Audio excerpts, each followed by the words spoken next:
बच्चों, मैंने तय कर लिया है, इस बार हम अपने खाने के लिए टमाटर की खेती करेंगे। मेहनत तो करनी पड़ेगी, लेकिन अपना खाना हम खुद उगाएंगे। हाँ माँ, हम भी आपकी मदद करेंगे। पानी डालेंगे, मिट्टी खोदेंगे। रानो अपने बच्चों के साथ मिलकर मिट्टी खोदती है, बीज बोती है और रोज पानी डालती है। उनकी मेहनत धीरे धीरे छोटे पौधों में बदल जाती है। माँ देखो, छोटे छोटे हरे पौधे निकल आए। हाँ बेटा, ये मेहनत का पहला फल है। अब हमें इन्हें प्यार से पालना होगा। उधर जंगल के किनारे कालू कौवा और गोरी कौवी बैठे थे। उनकी आंखें रानो के खेत पर टिक गईं। वाह, कितने लाल लाल टमाटर लगे हैं। बिना मेहनत के इतना सारा खाना, ये तो हमें ही खाना चाहिए। अरे, रानो जैसी गरीब चिड़िया भला खेती करेगी? हमें तो बस आधी रात को चुपचाप पहुंच जाना है। रात का अंधेरा छा चुका था। कालू और गोरी खेत में चुपके से उतरे। अचानक झाड़ियों में खड़खड़ाहट हुई। कौन है? भूत तो नहीं, मैंने सुना है रात में यहीं कोई डरावनी चुड़ैल घूमती है। अरे, भूत चुड़ैल का नाम मत लो, मेरे पंख वैसे ही खड़े हो रही हैं। अचानक एक मोटा खरगोश बाहर आया और टमाटर खाने लगा।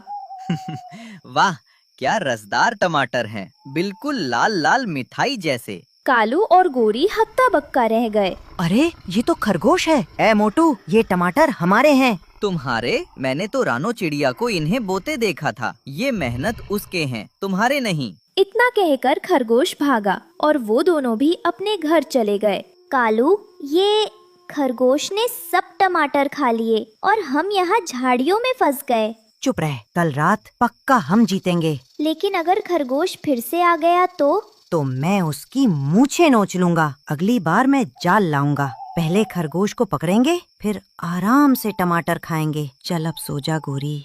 सुबह जब रानो खेत देखने आई तो कुछ टमाटर टूटे मिले। उसके चेहरे पर चिंता की लकीरें उभर आईं। ये कैसे हुआ? हवा से तो नहीं टूटा, जरूर कोई चोरी करने आया था। माँ, कहीं कोई हमारा खेत न छीन ले। नहीं, हम अपनी मेहनत किसी को लूटने नहीं देंगे। शाम का समय था। रानो का चेहरा चिंतित था। उसके खेत के टूटे टमाटर उसे बार बार याद आ रहे थे। उसने सोचा, मुझे किसी की मदद चाहिए। गुड़िया बेटा, तुम घर पर रहो, मैं दोस्तों से बात करके आती हूँ। पहला घर था तोते का। तोता एक ऊंचे पेड़ के ऊपरी डाल पर रहता था। तोता भाई, मेरे खेत में अभी कुछ लोग चोर आने लग गए हैं। क्या आप हमारी मदद करोगे? रात को पहरा देंगे। अरे रानो, मैं तुम्हारी बात समझता हूँ, पर मैंने हाल ही में अपना काम शुरू किया है। नई नई बातें सीख रहा हूँ। रात में मैं गाने का अभ्यास करता हूँ और सो नहीं पाऊंगा। पर तुम्हारी मदद से मैं बहुत बच सकती हूँ। मुझे माफ करो रानो, इस बार नहीं, मैं कल सुबह जरूर आकर देखूंगा। रानो ने धीरे से धन्यवाद कहा और आगे बढ़ गई। दिल भारी था। दूसरी जगह कबूतर का घर था। कबूतर भैया, क्या आप रात में पहरा दे सकते हो? हमारे खेत से कुछ टमाटर चोर आ गए हैं। रानो, मैं समझता हूँ, पर मेरे बच्चे कल सुबह की उड़ान के लिए तैयारी कर रहे हैं। उनको मुझे सोना और आराम देना होता है। रात में मैं चौकस नहीं रह पाऊंगा और मैं जमीन पर बहुत देर तक नहीं टिक पाऊंगा, कहीं चोट लग जाए। ठीक है, समझ गई। सुबह मैं तुम्हारे साथ आकर देखा करूंगा, पर रात के लिए नहीं। रानो ने सिर झुकाकर सुबह का धन्यवाद किया और आगे बढ़ी। रानो ने कई और दोस्तों के पास कोशिश की, मगर हर किसी के अपने काम और वजहें थीं। कुछ ने कहा कि वे बीमार है, कुछ ने कहा कि उन्हें दूर जाना है। रानो उड़ते हुए एक पेड़ पर आ बैठी। क्या मैं अकेली ही सब संभालूंगी? मेरे बच्चे, मेरा खेत। उसी पेड़ पर रहती थी छोटी रानी चींटी। वो छोटी थी पर बहुत तेज और निडर थी। वो रानो के पास आई। रानो दीदी, तुम बहुत थकी हुई लगती हो। क्या बात है? क्या मैं कुछ मदद करूं? रानी चींटी, मैं बहुत परेशान हूँ। मेरे खेत से टमाटर चोरी हो रहे हैं। क्या आप मेरी मदद कर सकती हो? किसी तरह रात में पहरा देने का कोई रास्ता है क्या?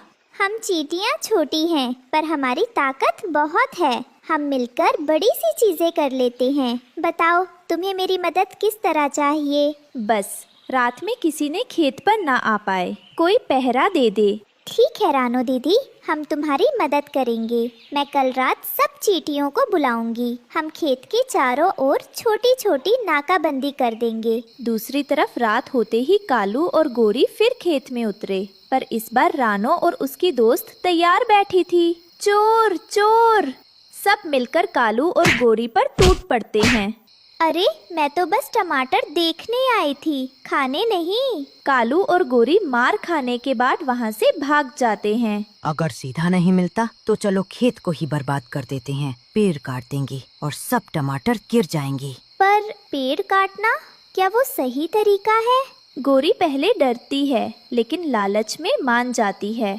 आधी रात, हवा तेज चल रही थी। कालू और गोरी कुल्हाड़ी लेकर खेत की तरफ बढ़ रहे थे, लेकिन तभी अचानक बिजली चमकी और पास का एक बड़ा पेड़ हिलने लगा। कालू, ये पेड़ हमारे ऊपर ना गिर जाए। चुप रहो, जल्दी करो, वरना सब टमाटर वो खरगोश खा जाएगा और हम देखते रह जाएंगे। जैसे ही कालू पेड़ काटने को बढ़ा, हवा और तेज हो गई। पेड़ खेत की ओर गिरने वाला था। रानो और उसके बच्चे चिल्ला उठे, अरे हमारा खेत बर्बाद हो जाएगा। उस वक्त सबको चौंकाते हुए कालू दौड़ा और पेड़ को धक्का देकर दूसरी तरफ गिरा दिया। रानो की आंखों में हैरानी झलक रही थी। कालू, तुमने हमारी खेती बचा ली? हाँ, चोरी करने आया था, पर तुम्हारी मेहनत बर्बाद होते नहीं देख सका। अगले दिन सब मिलकर खेत में दावत मनाते हैं। रानो ने टमाटर की चटनी बनाई, सबने मजे से खाया। देखा कालू, मेहनत से कमाया फल सबसे मीठा होता है। अरे ये तो खट्टा है। सब जोर जोर से हंसते हैं और इस तरह रानो चिड़िया ने सबको सिखाया कि मेहनत, दोस्ती और समझदारी से ही असली खुशी मिलती। मम्मा देखो ना, ये जो बीज है ना, मैंने इसे मिट्टी में छुपा दिया है। ये कोई आम का बीज है जो मुझे पीछे जंगल में कोने में पड़ा मिला था। क्या ये बड़ा होकर पेड़ बन जाएगा मम्मा?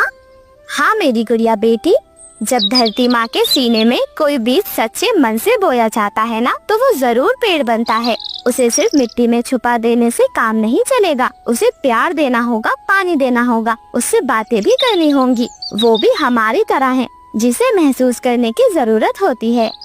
सच मम्मा? क्या पेड़ भी बातें करते हैं? मुझे तो कभी आवाज नहीं आई मम्मा। गुड़िया बेटी, वो बातें तो करता है, मगर शब्दों में नहीं, वो एहसासों में बातें करता है। बस तू जब थकेगी वो तुम्हें अपनी छाया देगा, जब तुम्हें भूख लगेगी तो वो फल देगा, और जब तू रोएगी तो वो अपनी पत्तियों की सरसराहट से तुझे बहलाएगा। अरे वाह मम्मा, फिर तो मैं इस पेड़ को अपना सबसे अच्छा दोस्त बना लूंगी। बारिश में भी, धूप में भी हम दोनों साथ साथ बड़े होंगे। रानो चिड़िया और उसकी बेटी गुड़िया आपस में ऐसी बातें कर ही रहे थे। वहीं पास एक पेड़ की डाल पर बैठे हुए कालू कौवा और गौरी कौवी ये सब देख रहे थे। कालू कौवा, जिसकी आवाज हमेशा तानों से भरी होती थी, और गौरी कौवी की आंखों में हमेशा जलन ही भरी रहती थी। गौरी, देखा तुमने, ये दोनों माँ बेटी तो जैसे फिल्म में जा रही हो, बारिश में बीज बो रही हैं। अरे बुद्धू कहीं की, इस मौसम में तो बीज सड़ जाते हैं। पक्षियों को घर की चिंता करनी चाहिए, पेड़ उगाने की नहीं। बेवकूफ कहीं की। हाँ कालू जी, आप बिल्कुल सही कह रहे हो, लेकिन ये रानो खुद को बहुत सियानी समझती है। हर बार कुछ न कुछ नया करके जंगल की नजरों में आना चाहती है। अब देखना, आम का पेड़ लगाएगी, फिर फल खाएगी और हमें दिखाएगी भी नहीं। गौरी, हमसे पहले कोई फल नहीं खा सकता। जब पेड़ बड़ा होगा ना, हम सबसे पहले धाबा बोलेंगे। हाँ कालू जी, और कहेंगे कि हम तो सिर्फ छाया लेने आए थे। ऐसे ही धीरे धीरे कुछ समय बीत जाता है। समय के साथ साथ नन्हा पौधा बारिश में हरा भरा हो चुका था। उसकी नाजुक शाखाएं ऊपर की ओर बढ़ रही थी। मेरे प्यारे दोस्त, ये लो पानी पी लो। ये पानी बिल्कुल ताज़ा है। माँ ने कहा था बारिश का पानी सबसे मीठा होता है। आप खूब पानी पियो। अरे गुड़िया बेटी, तुम तो मेरी बेटी नहीं बल्कि किसी बाग की माली हो। देखो बेटा, जितना तुम इस पेड़ को दोगी ना, ये तुम्हें लौटाकर उससे ज्यादा देगा और एक दिन तुझे देखकर पूरा जंगल कहेगा ये वही आम का पेड़ है जो गुड़िया ने उगाया था।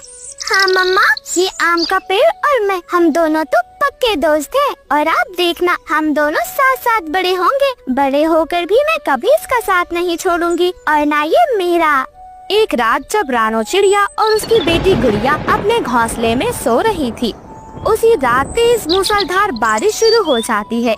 बारिश और गड़गड़ाहट वाला तूफान जंगल पर टूट पड़ता है। रानो चिड़िया और उसकी बेटी गुड़िया का जो घर था वो भीग चुका था। मम्मा, मम्मा पानी टपक रहा है छत से और बाहर बहुत तेज हवा चल रही है। मम्मा, मम्मा मुझे डर लग रहा है।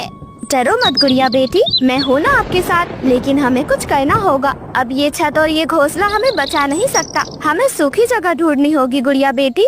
मम्मा हम कहाँ जाएंगे और हमारा वो आम का पेड़? मम्मा अगर वो बारिश में बह गया तो? नहीं मम्मा, मैं उसे छोड़कर नहीं जाऊंगी। मम्मा क्या हम उसे साथ नहीं ले जा सकते? नहीं गुड़िया बेटी, पेड़ को हम अपने साथ नहीं ले जा सकते, उसके लिए ये धरती जरूरी है। लेकिन अगर तूने उस पेड़ को दिल से उगाया है बेटा, तो वो किसी तूफान से नहीं डरेगा, वो जरूर बचेगा मेरी बच्ची। वहीं दूसरी ओर कालू कौवा और गौरी कवि भी बैठे हुए थे। कालू जी, घोंसला तो टूट गया, सारे पंख बारिश के पानी में भीग गए हैं। हाँ गौरी, हमें जल्द से जल्द किसी पेड़ से लकड़ियाँ काटनी होंगी और अपनी छत को फिर से सही करना होगा। और ऐसे ही कालू कौवा और गौरी कवि उड़ते हुए भीगते हुए सीधे रानो चिड़िया के आम के पेड़ के पास पहुंच जाते हैं। अब उन्हें बस एक ही चीज चाहिए थी, लकड़ी और सुरक्षा। गौरी चुपचाप एक डाल काट लेते हैं, रानो को तो पता भी नहीं होगा कि पेड़ कितना बड़ा हो गया है। वो तो कहीं अपने घोंसले में दुबकी बैठी होगी अपनी छोटी सी चिड़िया के साथ। हाँ हाँ कालू जी, और ये डालियाँ भी कितनी मोटी हैं, अगर इनकी 2-3 टहनियाँ मिल जाए तो हमारा छप्पर तो फिर से खड़ा हो जाएगा। और फिर कालू कौवा अपने पंखों से उस पेड़ की टहनी काटने ही वाला था, तभी आम के पेड़ से एक रहस्यमयी रोशनी निकलती है और उस पेड़ से एक गूंजती हुई आवाज आती है।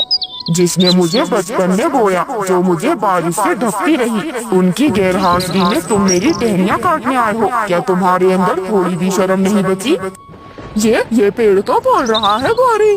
हाँ कालू जी, लगता है ये पेड़ ही बोल रहा है। हाँ मैं बोल सकता हूँ और सुनता भी हूँ। मैंने उनकी बातें सुनी हैं, जिसने मुझे प्यार से बड़ा किया। और अगर तुम मेरी डाल काटोगे तो तुम्हारी छत तो गिरेगी ही, तुम्हारी आत्मा भी भीग जाएगी। कालू कालू चलो यहाँ से, ये पेड़ तो कोई जादुई लगता है, भागो यहाँ से कालू जी।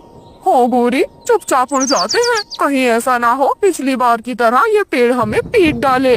और फिर ऐसे ही कालू कौवा और गौरी कवि दोनों डरकर वहाँ से भाग जाते हैं। ऐसे ही सुबह हो जाती है। सुबह तेज धूप निकली थी, बारिश रुक चुकी थी। अपने पेड़ की छाया में रानो चिड़िया और उसकी बेटी गुड़िया, साथ में बंटी कबूतर और मिठू तोता, वे सब साथ में बैठे हुए थे। अरे रानो, तुमने तो सच में कमाल कर दिया। जब सारा जंगल भीग रहा था तब तेरी बेटी गुड़िया का लगाया हुआ पेड़ हमें आराम दे रहा था। हाँ हाँ, हमने तो सिर्फ ऊंचाई देखी थी, तूने जड़ें बोई थी। तेरी मेहनत अब सबके लिए छांव बन चुकी है। इतनी तेज धूप में हमें इस पेड़ से बहुत सहारा मिला है। सच में रानो, तेरी बेटी गुड़िया तो कमाल की है। मिठू भैया, बंटी भैया, मैंने कुछ भी नहीं किया, ये सब तो मेरी गुड़िया ने किया है। इसने एक नन्हा सा बीज बोया था, उसी ने हमें ये घर दिया। जब हम दिल से प्रकृति से रिश्ता जोड़ते हैं तो वो भी हमारे लिए तैयार हो जाती है। मम्मा, क्या मैं इस पेड़ को गले लगा सकती हूँ? ये पेड़ मेरा सबसे अच्छा दोस्त है मम्मा। हाँ गुड़िया बेटी, ये पेड़ आपका सबसे अच्छा दोस्त है और हमें पेड़ों से दोस्ती करनी चाहिए, उनका ख्याल रखना चाहिए, क्योंकि पेड़ हमें छाया और साथ दोनों देते हैं। और मम्मा मीठे फल भी देते हैं। हाँ मेरी गुड़िया बेटी। और फिर रानो चिड़िया अपनी बेटी गुड़िया को अपने सीने से लगा लेती है। कालू कौवा और गौरी कवि को अब पछतावा हो रहा था। वो दोनों उड़ते हुए रानो चिड़िया के पास आते हैं और उससे माफी मांगते हैं। रानो बहन, हम बहुत ज्यादा शर्मिंदा हैं। हमने हमेशा तुम्हारा मजाक उड़ाया, तुम्हारी मेहनत को मेहनत नहीं समझा। कृपया हमें माफ कर दो रानो बहन। हाँ रानो बहन, कृपया हमें माफ कर दो, हमसे बहुत बड़ी गलती हो गई है। आज के बाद हम भी पेड़ लगाएंगे, तुम सब की तरह हम भी इस जंगल को और ज्यादा खूबसूरत बनाएंगे। गोरी बहन कालू भाई, रात का भूला अगर सुबह को घर आ जाए तो उसे भूला नहीं कहते। और ऐसे ही जंगल के सभी पक्षी हमेशा हंसी खुशी रहने लग जाते हैं। प्यारे दोस्तों, इस कहानी से हमें सीख मिलती है, प्रकृति के साथ बोया गया एक बीज जीवन भर का आश्रय बन जाता है। जो दिल से बीज बोते हैं वो एक दिन दूसरों के लिए घर भी बनाते हैं, और जो दूसरों की मेहनत चुराना चाहते हैं उन्हें पेड़ की छाया भी नसीब नहीं होती। आप सभी का धन्यवाद। बेटा सह लो थोड़ा, ये बारिश जल्दी रुक जाएगी। काश माँ के पास इतना जोर होता कि तुमको किसी अच्छे घर में छुपा देती। माँ, ठंड लग रही है, भूख भी लगी है। बेचैन रानो पड़ोसियों के पास गई। कबूतर, तोता और उल्लू दादा गोरी कौवी के घरों के पास गईं। भाई, मेरे बच्चों पर तरस खाओ, कुछ तिनके दे दो, बरसात में उनका बुरा हाल हो रहा है। मैं भी अपना छोटा सा घर बना लूंगी। रानो, हमारे पास पहले ही कम है, ये तिनके हमने महीनों मेहनत करके जुटाए हैं। तू तो हमेशा आखिरी वक्त पर भीख मांगने चली आती है। नहीं भाई, भीख नहीं मांग रही, सिर्फ मदद चाह रही हूँ। बच्चों की हालत देखकर मेरा कलेजा फटता है। देख रानो, हर किसी को अपना घर खुद बनाना पड़ता है। तूने पहले से क्यों इंतजाम नहीं किया? अब मुझे मत परेशान कर। रानो की आंखों में आंसू भर आए। वो चुपचाप वहाँ से चली गई। इसके बाद वो तोते के घर पहुँची। तोते का घर रंगीन फूलों और तिनकों से सजा था। उसके परिवार के पास सब कुछ था। तोता भाई, जरा मेरी मदद करो, कुछ तिनके दे दो, मेरे बच्चों की जान पर बनी है। अरे रानो, तू हर बार यही राग अलापती है। हम सब ने मेहनत की है, तू क्यों नहीं करती? दिन भर बस दूसरों से उम्मीद लगाए रहती है। मैंने कोशिश की थी भाई, मगर तूफान ने सब उड़ा दिया। बच्चों को बचाने के लिए खुद भीग गई। अब तेरे सामने हाथ फैलाया है।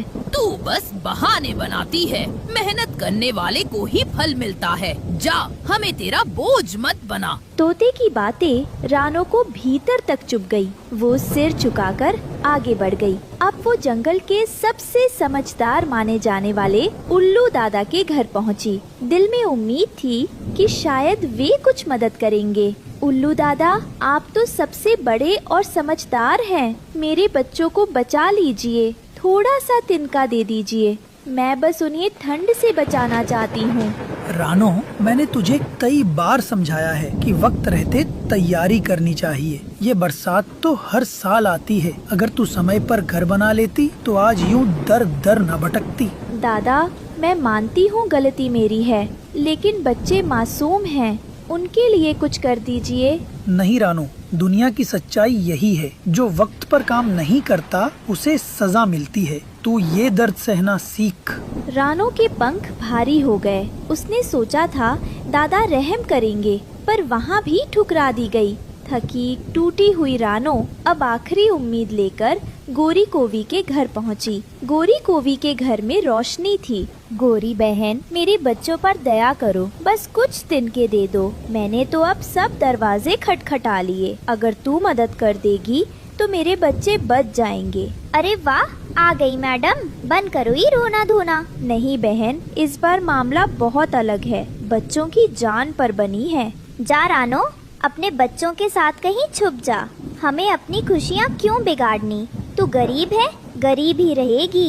ये शब्द सुनकर रानो का दिल चकनाचूर हो गया। वह भारी कदमों से लौट आई। आसमान से पानी की बौछारें गिर रही थी, मानो खुदा भी उसकी बेबसी पर रो रहा था। इसी बीच जंगल का सबसे चालाक और लालची पक्षी कालू कौवा रानो का मजाक उड़ाने आ पहुंचा। अरे रानो, तेरे तो हाल बुरे हैं। बच्चे ठंड से मर ही जाएंगे। एक काम कर, मेरे लिए थोड़ा दाना चुगलाया कर, मैं तुझे अपने घोंसले में बैठने दूंगा। कालू, तू मेरे दुख का मजाक मत उड़ा, भगवान देख रहा है सब। अगले दिन रानो जंगल में अकेली भटक रही थी। हर जगह पानी भरा था। हे मालिक, अगर तेरे घर में दया है तो मेरे बच्चों को एक आसरा दे दे। तभी रानो को एक पुराना गुलाब का पौधा दिखा। उसकी जड़ें हल्की हल्की चमक रही थी। रानो, तेरी सच्चाई और दुआ ने मुझे जगा दिया है। मेरे फूलों से तू घर बना ले, मैं तुझे हमेशा छुपाऊंगा। क्या तुम बोल सकते हो? हे गुलाब, क्या सचमुच मेरे बच्चों को सहारा दोगे? हाँ रानो, मेरे फूलों और पत्तियों से तेरा घर बनेगा। ये घर किसी तूफान या बरसात से नहीं टूटेगा। रानो ने कांपते हाथों से गुलाब की पत्तियां और फूल जोड़े। देखते ही देखते वहां एक सुंदर लाल गुलाब का घर बन गया। रानो आपने बच्चों को वहां लाई और उसमें जाकर राहत की सांस ली। माँ, कितना सुंदर घर है। इसमें खुशबू भी है और गर्माहट भी। ये घर मेरी मेहनत नहीं, खुदा की दुआ और गुलाब का करम है। गुलाब के घर की खबर जंगल में फैल गई। कालू कौवा गुस्से से जलने लगा। ये गरीब रानो अब गुलाब के घर में रहती है। सब उसे इज्जत दे रही हैं। ये बर्दाश्त नहीं होगा। ये घर तो मेरा होना चाहिए। एक रात कालू कौवा चुपके से गुलाब के घर के पास आया और कांटों को तोड़ने लगा। लेकिन जैसे ही उसने हाथ लगाया, गुलाब के कांटे चुभ गए और उसके पंख से खून निकल पड़ा। आह, ये कांटे! ये घर तो किसी किले से कम नहीं। रानो ने सब देखा, मगर उसने बदला नहीं लिया। हे भगवान, इसे भी सही राह दिखा दे। मेरे बच्चों को अब डर से दूर रख। धीरे धीरे बाकी पक्षी भी रानो के पास आने लगे। उन्हें एहसास हुआ कि असली अमीरी सोने चांदी में नहीं, बल्कि सच्चाई और दुआओं में है। रानो बहन, हमने तुझे अकेला छोड़ा, पर तू नेक निकली। हमें माफ कर दो। भाई बहन, जब इंसान टूटा होता है तभी असली रिश्ते याद आते हैं। मैं सब भूल गई। आओ इस गुलाब के घर में सब मिलकर रहें। कालू कौवा अकेला रह गया। उसकी चालाकी उसे और गिराती रही। जंगल ने उसे ठुकरा दिया। काश मैं भी नेक बन जाता तो आज सब मेरा साथ देते। सच्चाई और सब्र का फल हमेशा मीठा होता है। मेरे बच्चों, याद रखना, भगवान देर करता है पर अंधेर नहीं। और इस तरह रानो चिड़िया का गुलाब का घर जंगल में उम्मीद, प्यार और दुआओं का घर। रानो चिड़िया, चलो चलो, सब तुम्हारा इंतजार कर रहे हैं। हमें देर हो जाएगी। तोते भैया, आज आपको इतनी जल्दी क्या है? आप जाओ, मैं बच्चों को नाश्ता देकर आती हूँ। अरे नहीं बहन, आज खेत में बहुत दाना मिलने वाला है। इंसान ने कल ही फसल काटी है। मौका हाथ से गया तो हम दाना देखते रह जाएंगे और पेट खाली रह जाएगा। तोता चला जाता है। रानो अपने बच्चों को दाना देती है। बच्चों, दाना खाकर खेलना, लेकिन घर से बाहर मत जाना। और अगर जाना भी पड़े तो याद है ना क्या करना है? हाँ मम्मा, हमें पता है। पहले दरवाजे से बाहर झांकना है, फिर ऊपर आसमान देखना है, और फिर अगर कोई बिल्ली या इंसान दिखे तो वापस घर भाग आना है ना? बिल्कुल, शाबाश मेरे होशियार बच्चों। तुम दोनों तो मुझसे भी ज्यादा अक्लमंद हो। सारे पक्षी बरगद के पेड़ पर मिलते हैं। रानो बहन, आज बहुत देर कर दी तुमने। सब तुम्हारा इंतजार करते करते थक गए। और तुम तो हमेशा लेट होते हो। आज मैं थोड़ी देर से आ गई तो क्या हुआ? सब हंस पड़ते हैं और दाना ढूंढने निकल पड़ते हैं। खेत में चारों तरफ मकई के दाने बिखरे पड़े थे। पक्षियों की खुशी का ठिकाना ही नहीं था। सब मजे से दाना खाने लगे। सुनो दोस्तों, मुझे लगता है किसी को पहरा देना चाहिए। इंसानों का भरोसा नहीं। कहीं अचानक शिकारी आ गया तो? अरे कबूतर महाराज, इतना टेंशन क्यों लेते हो? ये जो दाना जमीन पर पड़ा है, ये किसान के काम का ही नहीं है। किसान कभी भी हमें इसे खाने से नहीं रोकेगा। तो खाओ, मजे करो, चिंता मत करो। सब पक्षी दाना खाने में लग जाते हैं, लेकिन तभी धड़ाम, कौवा जाल में फंस जाता है। अरे बचाओ बचाओ, ये जाल, ये तो गले पड़ गया। बाकी पक्षी डरकर पास के पेड़ पर उड़ जाते हैं। ओ भगवान, वही हुआ जिसका डर था। अब क्या होगा? कालू भाई तो फंस गया। वो देखो, शिकारी भी आ रहा है। शिकारी आता है और हंसते हुए कौवे को देखता है। ओहो, बड़ा शौक था ना दाना खाने का। अब जा पिंजरे में। शिकारी जी, प्लीज छोड़ दो। मैं तुम्हारे किसी काम का नहीं हूँ। ना तुम मुझे खा सकते हो, ना कोई इंसान। अरे मूर्ख कौवे, तुझे मैं बेच दूंगा चिकन वाले को। वो तुझे चिकन बनाकर मजे से बेच देगा। कौवा कांप जाता है। शिकारी उसे लेकर बाजार जाता है और चिकन वाले को बेच देता है। लो भाई, एकदम ताजा माल लाया हूँ। ये काला कौवा, इसे ले लो, मजे से चिकन बनाओ और पैसा कमा लो। अरे ये क्या लाए हो? ये तो कौवा है, मुर्दा नहीं, और ऊपर से बूढ़ा भी। इसको कौन खरीदेगा भाई?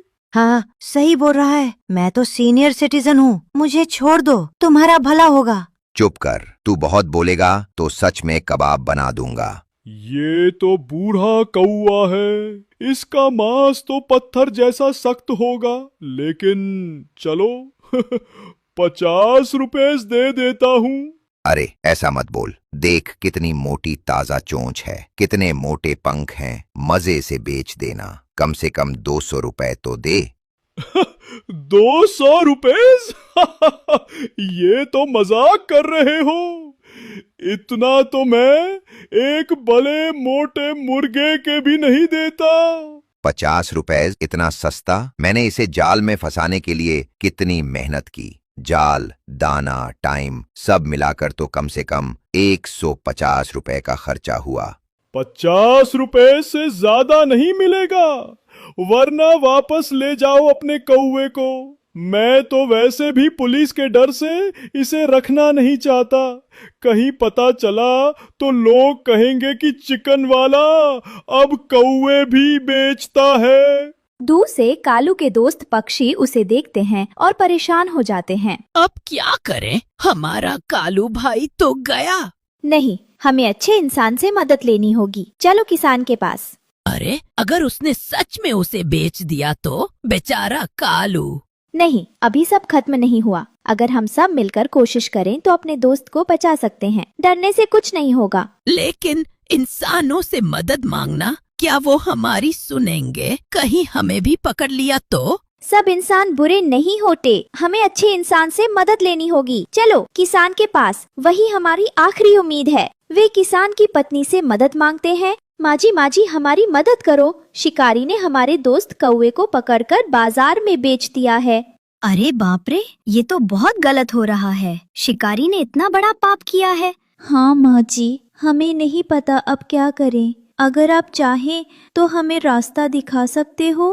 तुम चिंता मत करो बच्चों, मैं जानती हूँ मेरे पति खेत में काम कर रहे हैं। वे तुम्हारी इस मुसीबत में जरूर मदद करेंगे। सभी पक्षी किसान के खेत पर जाते हैं। किसान खेत में चारपाई बिछाकर बैठा था। तभी उसके पास रानो और उसके दोस्त पक्षी घबराए घबराए पहुँचते हैं। किसान भैया, जल्दी हमारी मदद करो। शिकारी ने हमारे दोस्त कालू को पकड़ लिया है और बाजार में बेच दिया। अगर आप मदद नहीं करेंगे तो कालू भाई हमेशा के लिए हमसे बिछड़ जाएगा। क्या? ये तो हद हो गई। इंसान होकर इतना निर्दयी, बेचारे पक्षी को पकड़कर बेचना, ये तो पाप है। तुम लोग चिंता मत करो, जब तक मैं हूँ कोई तुम्हारे दोस्त को नुकसान नहीं पहुँचा सकता। सच किसान भैया, आप हमारी मदद करेंगे? किसान मोबाइल निकालता है और नंबर डायल करता है। पुलिस जी, यहाँ एक लालची कसाई कौवे को चिकन बनाकर बेच रहा है, जल्दी बाजार में आइए। पक्षी खुश हो जाते हैं। रानो बहन, लगता है अब हमारा कालू भाई बच जाएगा। और तुम सब मेरे साथ कसाई की दुकान पर चलो, कहीं देर ना हो जाए। इधर चिकन वाला कौवे को पकड़ने की कोशिश करता है। आजा, आजा, तू बचकर कहाँ जाएगा? कौवा बार बार पिंजरे में इधर से उधर भागता है। अरे इंसान, मेरा मांस खाकर तो तुम्हारे दांत भी टूट जाएंगे, छोड़ दे मुझे। तभी पुलिस आ जाती है। हाथ ऊपर कर, तू धोखेबाज कसाई कौवे को चिकन बनाकर बेच रहा था। चिकन वाला पकड़ा जाता है। किसान कौवे को आजाद कर देता है। धन्यवाद दोस्तों, आज मेरी जान बच गई। सच कहूँ तो दोस्त हों तो ऐसे, वरना न हो। सब हंसते हैं और खुशी खुशी जंगल लौट जाते हैं। हमेशा दोस्ती निभाना और मिलकर काम करना। और हाँ, इस कहानी को लाइक, शेयर और सब्सक्राइब करना मत भूलना।